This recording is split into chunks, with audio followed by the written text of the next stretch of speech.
Bismillahirrahmanirrahim. Assalamualaikum warahmatullahi wabarakatuh.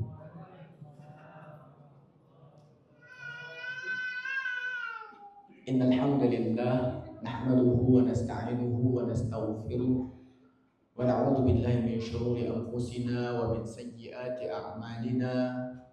May yahdihillahu fala mudilla lahu wa may yudlilhu fala hadiya lahu.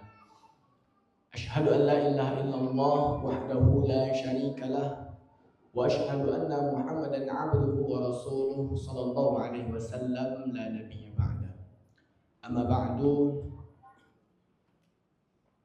Bersyukur kita kepada Allah dan mengucapkan alhamdulillahi rabbil alamin. Tuhan yang telah memberi kita dua tangan kanan ini Pak kita gunakan untuk mengabdi dalam rangka amal ma'ruf, dan tangan kiri ini kita gunakan untuk melawan dalam rangka nahi mungkar. Jadi dua tangan ini Allah ciptakan bisa juga kita gunakan untuk amal ma'ruf yang satu dan nahi mungkar, dan itulah inti salah satu ajaran dari Al-Qur'an.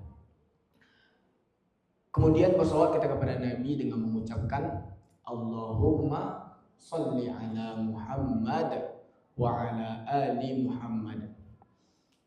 Pemimpin progresif revolusioner yang telah menggulung tikar-tikar kebatilan dan mengembangkan permadani-permadani kemaslahatan sebagaimana kita rasakan pada saat sekarang ini. Nabi Muhammad itulah yang di zaman itu, kalau kita mencoba membaca konteks zamannya, itu berada di zaman yang sangat luar biasa jahiliyahnya. Bapak Ibu bisa bayangkan Nabi Muhammad itu berada di daerah Jazirah Arab. Jazirah Arab itu Bapak Ibu, kondisinya jazirah itu artinya pulau. Pulau Arab itu artinya gersang. Jadi kenapa disebut Jazirah Arab? Karena dia pulau yang gersang. Kenapa disebut pulau? Karena memang di sekeliling dari Arab itu memang tiga sisinya adalah laut. Sementara sisi satunya lagi itu gurun pasir. Jadi memang semacam terisolir gitu daerah Arab. Kemudian kita bertanya, mengapa di daerah yang seperti itu Nabi diutus? Nah itu ada maksud-maksudnya. Nah maksud-maksudnya itu kalau kita coba memperdalami lagi, ternyata di daerah seperti itu Bapak Ibu, 700 tahun lamanya sebelum itu ada dua kerajaan besar, yaitu Persia dan Romawi yang saling berantem. Cakak dari Pak Ibu, cakak 700 tahun lamanya memperebutkan daerah, memperluas kekuasaan, menguasai wilayah-wilayah. Tapi lucunya adalah daerah ini, Arab ini tidak dikuasai sama sekali. Kenapa ini tidak dikuasai? Karena memang payah dikuasai Pak, payah dikuasai. Kok payah dikuasai? Bagaimana caranya menembus suatu wilayah yang itu padang pasir semua? Kalau ditanya kok ada penjajah itu Pak, mau nggak Pak kira-kira masuk ke daerah itu? Daerah yang gersang Pak? Saya kira tidak. Kenapa tidak? Karena daerah gersang, ya apa gunanya untuk dijajah, dikuasain? Nggak ada gunanya, beda kayak kita Indonesia kan. Kalau Indonesia dikuasain jelas ada banyak sumber daya yang bisa diambil. Tapi kalau Arab tidak ada. Kalau sekarang memang ada, udah ketahuan kan bahwa ada minyak di situ. Sebelumnya belum diketahui. Nah itulah daerah yang lahirnya Nabi. Tapi dari daerah itu ternyata lahirlah peradaban yang akhirnya bisa menguasai dua imperium ini, dan akhirnya tersebar ke seluruh dunia. Karena apa? Karena kepemimpinan Nabi Muhammad SAW. Ada banyak aspek yang dibereskan oleh Nabi. Kita lihat pertama, mulai dari aspek bagaimana di daerah itu terjadi yang namanya perbudakan. Kenapa perbudakan terjadi? Karena daerahnya tadi gersang. Pak, kalau kita lagi kariang daerah Pak, mungkin risiko agak merasakan bertangkan. Kalau lagi kering daerah kita, apa yang kita lakukan? Pasti mencari air keluar. Sementara kalau kita tahu daerah Arab itu pasti kering. Nah, apa yang menjadi kebiasaan orang-orang itu? Yaitu mencari air keluar. Nah, pertanyaannya kalau mencari air keluar, Bu, itu sendiri atau bersama? Bu, kalau karya aja di rumah, Bu, pergi mencari air jauh, itu surang atau bersama, Bu? Bersama, nah, Bu. Bersama kita perginya. Kenapa bersama? Karena kalau sendiri pasti bisa diterkam nanti sama orang. Itu pertama. Jadi sifatnya akhirnya orang itu nomaden bahasanya, atau berpindah-pindah. Itu jadi jiwa survive-nya. Itu hukuman dari daerah. Yang kedua, Bapak Ibu, secara kebiasaan karena bersama-sama tadi mereka menjadi berkabilah-kabilah, berkelompok-kelompok, bersuku-suku, berkaum-kaum. Kemudian ketika sampai di daerah itu, yang menepean ayah, Bu, itu yang kelompok paling ketek, yang lama, atau kelompok yang paling banyak dan kuat, Bu? Yang kuat. Maka kelompok yang kuat. Nah, ketika terjadi kelompok yang kuat, siapa yang menguasai sumber daya air tadi, itu adalah kelompok yang terkuat. Hukum rimba berlaku. Yang terkuat yang menguasai. Yang lemah, apa pilihannya? Hanya dua pilihan bagi yang lemah. Pertama, mati karena tidak dapat air, atau yang kedua, ya udah ngikut kelompok yang hebat tapi jadi budak. Itulah awal mula terjadinya perbudakan. Terjadinya perbudakan di Arab. Yang kedua, aspeknya di Arab itu, setelah adanya perbudakan, orang yang menjadi tuan itu kerajaannya maka kira-kira, Pak. Kok lah ada yang bisa disuruh-suruh untuk memenuhi kebutuhan, Pak. Itu mangga oleh, Pak. Basrang sanang oleh nak. Basrang sanang oleh. Basrang sanang lah orang oleh. Ketika mereka bersenang-senang mencarilah permainan. Apa permainannya? Judi-judi. Main judi. Pertanyaan, terlahirlah judi yang kedua. Setelah judi ada, seru nggak kira-kira berjudi tanpa minum? Bagi orang-orang yang sudah tidak ada lagi hajat hidupnya. Nggak seru. Minum. Ketika udah minum, hilang pangana. Ketika hilang pangana, akal hilang, nafsu naik. Ketika nafsu naik, nampak perempuan pengen untuk berzina saja. Nah, terjadi yang keempat, penindasan terhadap perempuan. Perempuan dianggap sebagai objek untuk pelampiasan nafsu. Dan ketika yang terakhir itu terjadi, yang keempat itu terjadi, apa berikutnya?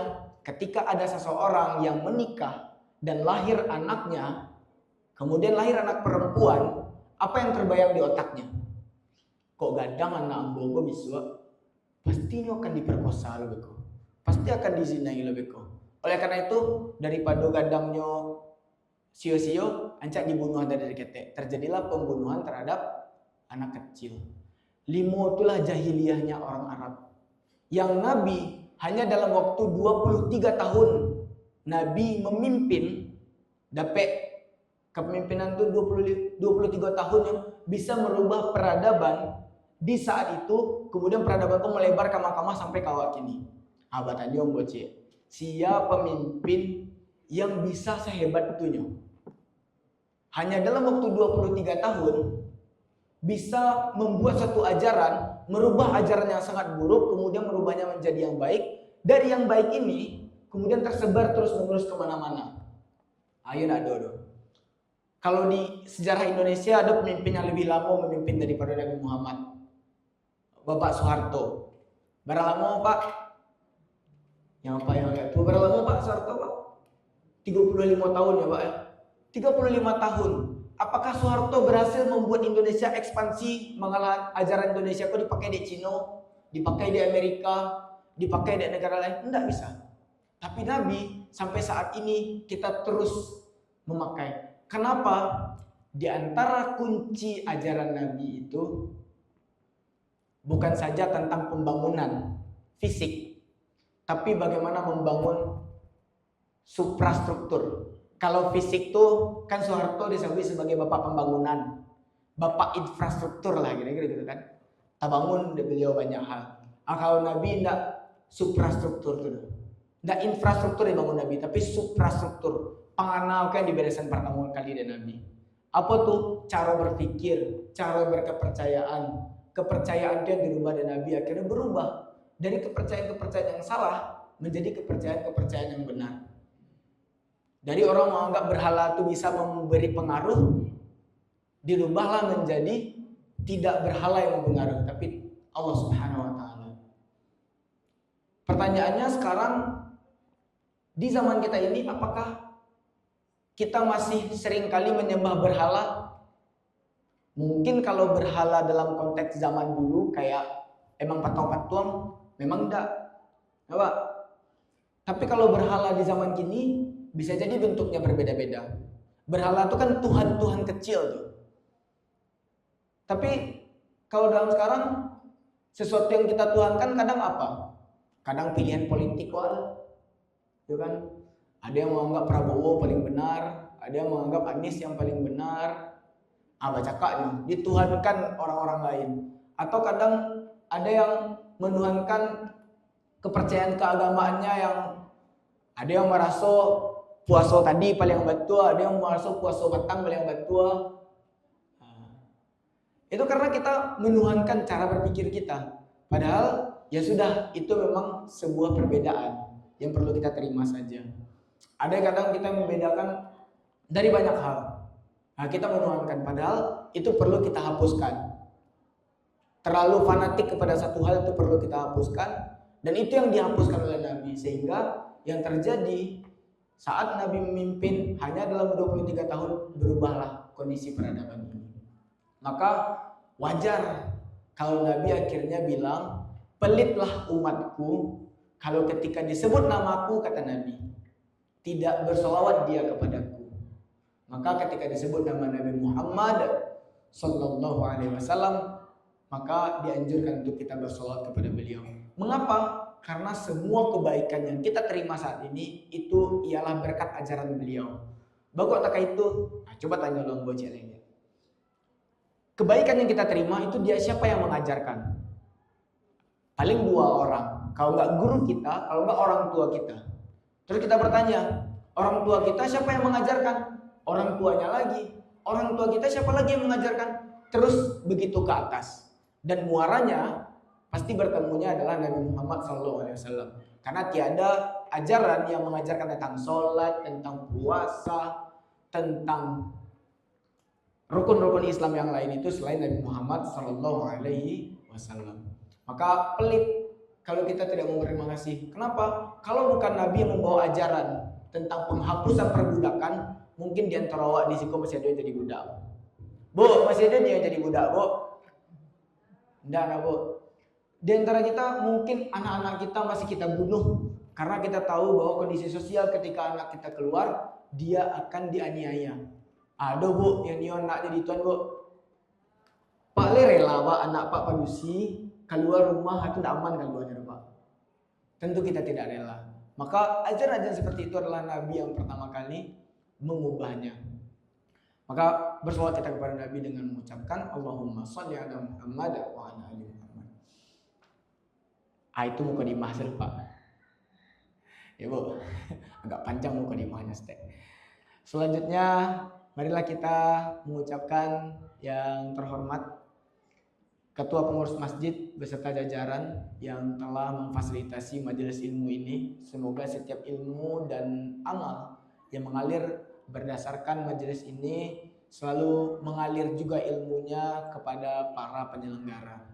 Selanjutnya yang kami hormati Ketua RW, Ketua RT jika berhadir, dan selanjutnya terkhusus ini kepada abang saya yang sekaligus saya anggap sebagai guru, Bang Aldo Mareska.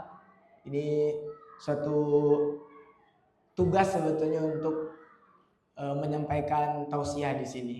Jadi sebenarnya Iko indah baca ceramah ambo Pak. Indah baca ceramah ambo Bu. Tapi kau sedang ujian kau deh abang. Kau adik kan dididik selama kau le patutnya untuk menyampaikan ceramah di uji siko cek. Itulah kira-kira. Jadi Bang, siap Bang. Mangko tiba ke siko. Izin Bang. Berikutnya Bapak Ibu jamaah salat tarawih yang dimuliakan Allah Subhanahu wa taala. Pada bulan Ramadan ini, salah satu inti dari ajaran Ramadan itu, ajaran puasa itu adalah imsak. Imsak itu artinya menahan. Nah, salah satu yang paling inti di ajaran bulan Ramadan itu adalah tentang menahan. Kenapa menahan? Karena yang ditahan itu apa? Yang ditahan itu adalah nafsu. Nafsu ini bukan dimatikan, tetapi ditahan. Dalam Ramadan, intinya itu adalah di menahan ini. Dan kalau kita coba melihat konteks sosialnya, orang-orang yang paling mampu menahan diri biasanya ialah orang-orang yang paling mampu untuk berhasil. Kalau kita coba lihat, kok ada anak-anak yang belajar di situ kan? Awak lihatlah anak-anak gitu Pak, Bu. Anak-anak yang pelajar itu, mereka yang paling mampu menahan diri dari rasa malasnya, mampu menahan diri untuk tidak bermain-main, biasanya mereka lah yang paling sukses, minimal yang paling bagus nilainya. Mereka yang paling mampu menahan